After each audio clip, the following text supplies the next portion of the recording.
Hello everyone, आज हम पढ़ेंगे 27 अगस्त करंट अफेयर। तो आज का देखिए पहला क्वेश्चन, भारतीय जैव विविधता के संदर्भ में स्लॉथ बेयर की आयुसीन की स्थिति क्या है। तो आपके ऑप्शन है least, concern, near threatened, vulnerable और इंडेंजर्ड। तो इसका सही जवाब होगा ऑप्शन नंबर सी, वल्नरेबल। हाल ही में वन विभाग के द्वारा कुंडा वन रेंज के आसपास के आवासीय क्षेत्र से स्लॉथ भालू के पकड़ने के संदर्भ में नीलगिरी में स्थानांतरित कर दिया गया है। जो स्लॉथ भालू होते हैं दुनिया भर में पाई जाने वाली 8 भालू की प्रजातियों में से एक है। यह विभिन्न प्रकार के सूखे और नम जंगलों में निवास करता है। इनके लंबे और गहरे भूरे काले रंग और घुमावदार पंजे होते हैं। यह भारत के साथ साथ श्रीलंका और दक्षिण नेपाल में भी पाया जाता है, जबकि विश्व का कुल स्लॉथ भालू की 90% आबादी भारत में पाई जाती है। और आयुसीएन की जो सूची है तो उसमें वल्नरेबल की सूची में शामिल है। भारतीय वन्यजीव संरक्षण अधिनियम 1972 की अनुसूची 1 के तहत इसको अधिसूचित किया गया है। हैजा के संबंध में निम्नलिखित कथनों पर विचार कीजिए। ऑप्शन नंबर 1 है यह विब्रियो हैजा जीवाणु से दूषित भोजन या पानी के सेवन करने से होता है। वर्तमान में हैजा के लिए ऐसा कोई टीका उपलब्ध नहीं है। तो उपरोक्त में से कौन से कथन सही है? केवल 1, केवल 2, 1 और 2 दोनों। और ऑप्शन नंबर डी, ना ही 1 ना ही 2। तो इसका सही जवाब होगा ऑप्शन नंबर ए, केवल 1 कथन सही है। क्योंकि जो वर्तमान में जो हैजा के बारे में तो उसके 3 टीके हैं। एक युवा चुल टीका है, एक साचुल टीका है। हैजा के बारे में देखिए कि संयुक्त यूनिसेफ के द्वारा 2017 के बाद से पूर्वी डेमोक्रेटिक रिपब्लिक ऑफ कांगो गणराज्य विस्थापन की दर बढ़ गई है। और आपको बता दें कि जो हैजा होता है एक तीव्र डायरिया संक्रामण रोग है, जो कि विब्रियो कैलोरी जीवाणु बैक्टीरिया से होता है। हाल ही में चर्चित में रहने वाला शब्द सीमलेस M40 शब्द निम्नलिखित में से किससे संबंधित है? ऑप्शन नंबर 1 है यह उन्नत बहुभाषी AI अनुवाद और ट्रांसक्रिप्शन मॉडल है। ऑप्शन नंबर 2 मेटा द्वारा विकसित एक नए प्रकार का सोशल मीडिया प्लेटफॉर्म है।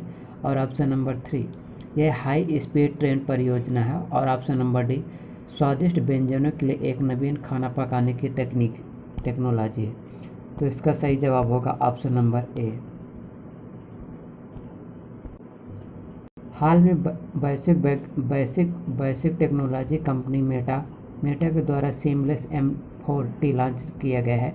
और सीमलेस M420 का व्यापक रूप में अर्थ देखा जाए तो इसका होता है कि एक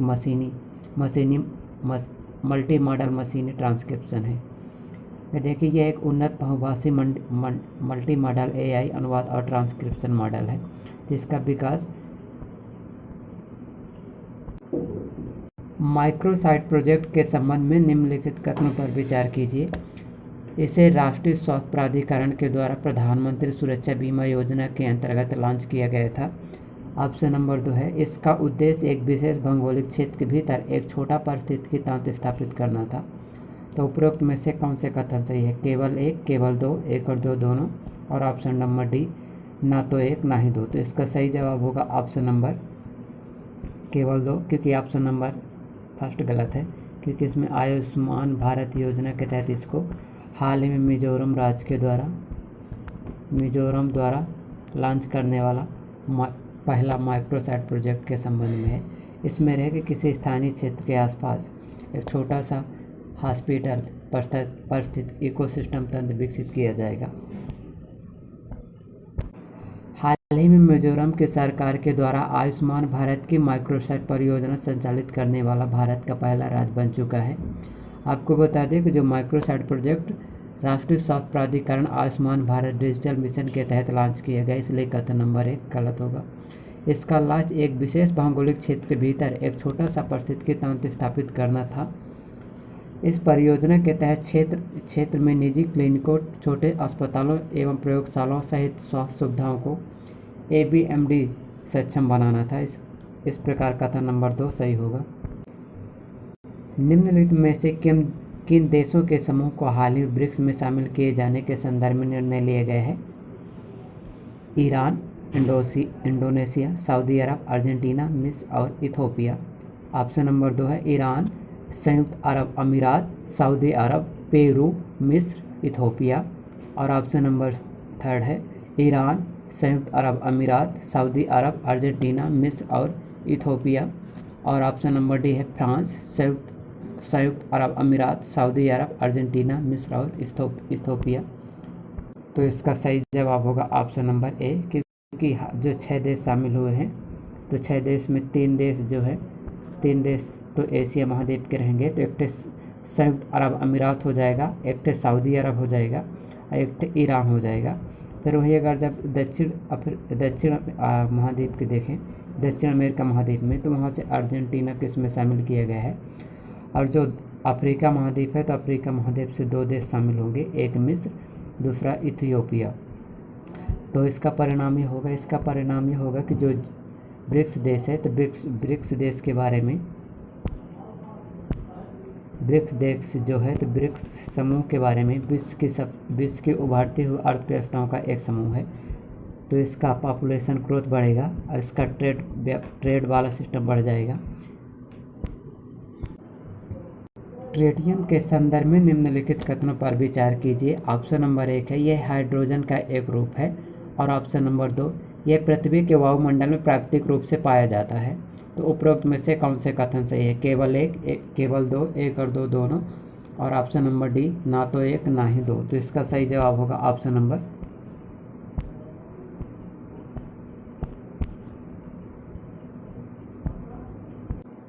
हाल ही में चर्चा में रहने वाला फुजीवारा प्रभाव किससे संबंधित है?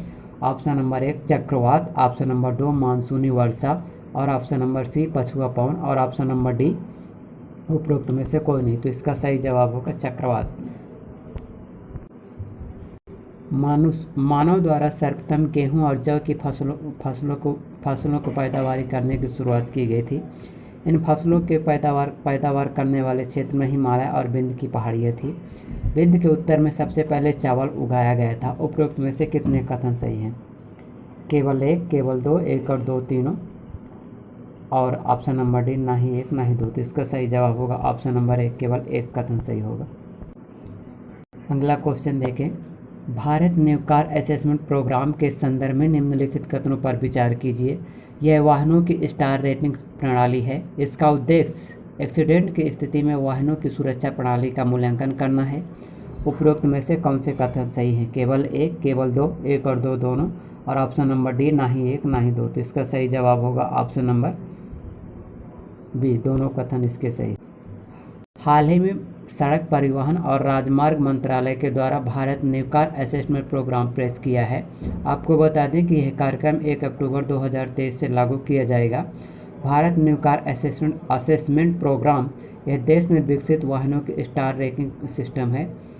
इसका उद्देश्य एक्सीडेंट की स्थिति में वाहनों की सुरक्षा सिस्टम का मूल्यांकन करना, ताकि उपभोक्ता कार खरीदते समय यह फैसला करने में सक्षम बन सके।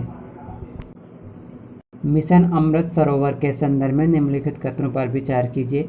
इसके क्रियान्वयन के लिए केवल ग्रामीण विकास मंत्रालय जिम्मेदार है। इसके तहत भारत के प्रत्येक जिले में कम से कम 75 अमृत सरोवर का निर्माण एवं पुनरुद्धार किया जाएगा। उपरोक्त में से कौन से कथन सही हैं? केवल एक, केवल दो, एक और दो दोनों। और ऑप्शन नंबर डी, ना ही एक ना ही दो। तो इसका सही जवाब होगा एक और दो दोनों। इसकी शुरुआत 24 अप्रैल 2022 को की गई थी भारत सरकार के द्वारा। 2022 में की गई थी। भारत सरकार जल प्रबंधन के संदर्भ में जल प्रबंधन के लिए प्रावधान किए गए हैं। हाल ही में भारत के ग्रामीण विकास मंत्रालय के द्वारा मिशन अमृत सरोवर के कार्यान्वयन में हुई प्रगति के बारे में जानकारी साझा की है। मिशन अमृत सरोवर के बारे में देखिए कि इसका प्रारंभ 24 अप्रैल 2022 को किया गया था।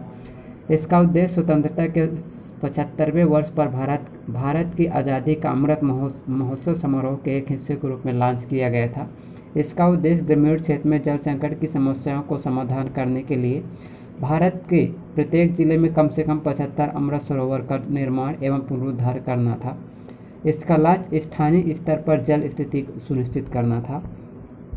और भारत सरकार के द्वारा जल प्रबंधन के लिए कुछ और भी प्रोग्राम चलाए गए हैं, जैसे 2019 में जल जीवन मिशन चला था, और वर्तमान में जो world water resource institute report जारी की गई तो 25 गंभीर जल संकट वाले देश में भारत भी शामिल है। और उसमें भी बताया गया है कि 2050 तक 50% आबादी विश्व की जल संकट से प्रभावित होगी।